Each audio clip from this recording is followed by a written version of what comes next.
We all know how diverse different parts of the world can be, culturally, socially, technologically.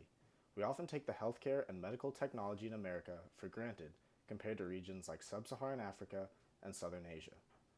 Diseases like Zika seem to be nothing more than the occasional news report, but to the people of Botswana, this is a very real and life-threatening disease. For this reason, it is important to develop efficient technologies that are cheap, portable, and durable enough to reach all corners of the globe. The first step towards fighting diseases in these underdeveloped countries is diagnosis. A large portion of those who contract a disease like acute pneumonia or tuberculosis could be easily treated, if only they were diagnosed. Here we will look at 3 potential solutions to 3 different diseases that are prevalent among the underdeveloped regions of Africa and Asia. Hey there guys! Today I'm going to talk about tuberculosis and the cool techniques that are being developed to diagnose it. Tuberculosis is a lung disease caused by Mycobacterium tuberculosis, which leads to expulmonary lung infection and meningitis.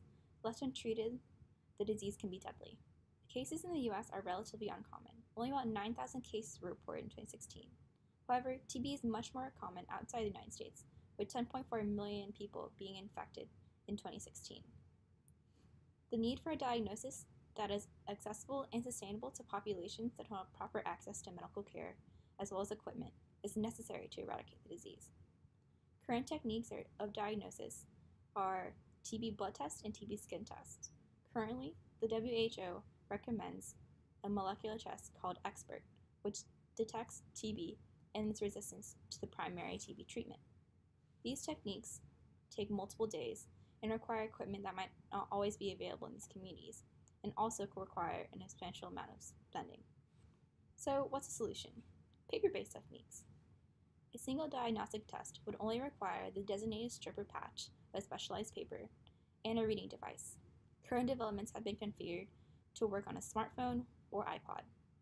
This range of techniques is substantially more accessible to developing countries due to its low cost of production, disposability, and transportability. In fact, the cost of a single diagnostic strip is less than 0.01 cents. The specific paper-based technique that we'll be talking about today involves the use of gold nanoparticles for colorimetric sensing. This method will not only be able to detect the presence of different types of TB, but also the amount of TB in the sample. It works by using surface plasmon resonance. A certain reaction causes the nanoparticles or structures to become aggravated. Based on the certain patterns that are then left by this aggravation, a certain diagnosis can be made.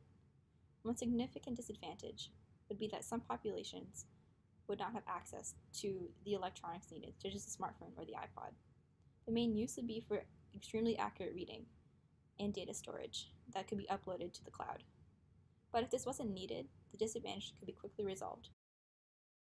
The Zika virus is a deadly virus that is spread most commonly through mosquitoes. It has the potential to lead to fetal microcephaly, a birth defect in which a newborn's head is smaller than healthy babies of the same age, and Guillain-Barré syndrome, a rare syndrome in which the body's immune system attacks the body's nerves.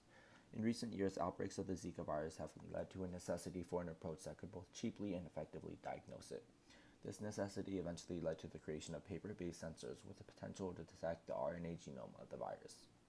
RNA amplification is used along with toehold RNA switch sensors, leading to the identification of the Zika virus when juxtaposed to a closely related strain of the dengue virus. This relatively new approach is coupled with CRISPR technology, Cas9, to distinguish between viral strains, ultimately leading to both a cheap and efficient method to diagnose the Zika virus when used with freeze-dried paper discs that can indicate whether one has a virus. While this relatively new approach seems like an amazing opportunity, it has both advantages and disadvantages. One significant disadvantage is the fact that only certain technicians will be able to work with this new technology. As a result, this new approach may not be able to quickly disperse around the world, especially to both developing and undeveloped countries. One significant advantage is the fact that this approach is relatively inexpensive. In fact, when looking at the screening and in vitro assembly of the sensors, we can see that sensors cost merely $20 US, leading to an approximation of 10 cents to $1 US per test. In the end, this new approach highlights a new age of immunoengineering on which paper-based diagnosis could potentially be used for various diseases in the future. The final disease that we're going to talk to you guys about is pneumonia. Pneumonia is an infectious disease caused by a bacterium known as Streptococcus pneumonia. The bacteria enters through the nose or mouth and eventually spreads into the lungs. The body starts depositing fluids containing macrophages and inflammatory proteins that try and fight the bacteria. The problem is that these fluids will start to build up in the lungs and lead to respiratory failure. Pneumonia is still a particularly big problem for many countries in sub-Saharan Africa, where vaccines and diagnostics are often very limited and sometimes even non-existent. In 2016, pneumonia killed 500,000 children ages 1 to 5 in sub-Saharan Africa, and another 500,000 in 2017. Of this million deaths over the past 2 years, an estimated 70% of them were easily treatable with common drugs like penicillin. The easiest way to lessen the impact that pneumonia has on Africa is through improved diagnostics. One efficient solution is a test that uses a pulse oximeter to measure the concentration of C-reactive protein and oxygen in the blood.